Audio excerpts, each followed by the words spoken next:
বন্যার পানির স্রোত এতই বেশি যে ভাসিয়ে নিচ্ছে আস্ত একটি গাড়ি। এই দৃশ্য ফিলিপাইনের মান্দাউইর। টাইফুন কালমায়েগির তাণ্ডবে তৈরি হয়েছে এই বন্যা পরিস্থিতি। মঙ্গলবার দেশটির কেন্দ্রীয় রাজ্যে আঘাত হানে ঘূর্ণিঝড়টি। সে সময় ঝড়টির বেগ ছিল ঘন্টায় 87 মিটার।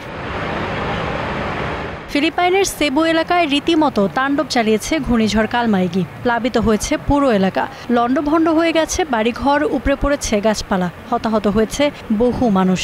সবশেষ পাওয়া খবর পর্যন্ত ঘূর্ণিঝড় ও এর প্রভাবে সৃষ্ট বন্যায় দেশটিতে প্রাণ হারিয়েছে অন্তত 114 জন। নিখোঁজ রয়েছে আরও অন্তত 127। হতাহতের সংখ্যা আরও বাড়তে পারে বলে আশঙ্কা করছে কর্তৃপক্ষ।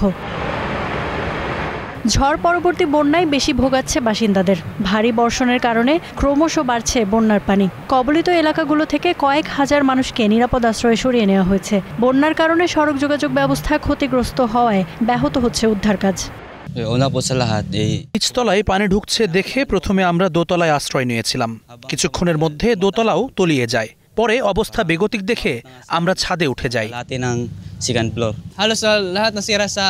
ভোর 5টার দিকে আমাদের ঘরে পানি ঢুকতে শুরু করে। বাইরে দেখি যতদূর চোখ যায় সব তলিয়ে গেছে। আমাদের বাড়ির নিচের তলার সবকিছু নষ্ট হয়ে গেছে। টিভি, ফ্রিজ, এসি সব।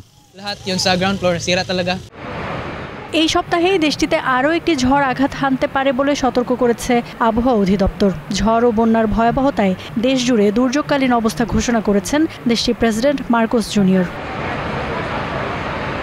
ফিলিপাইনে তাণ্ডব চালানোর পর ভিয়েতনামের উপকূলীয় শহরে আঘাত হেনেছে টাইফুন কালমায়েগি। আঘাত হানার সময় ঝড়টির বেগ ছিল ঘন্টায় 149 kilometre.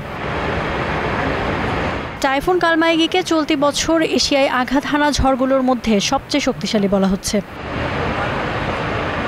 Ifat Khondokar, star news.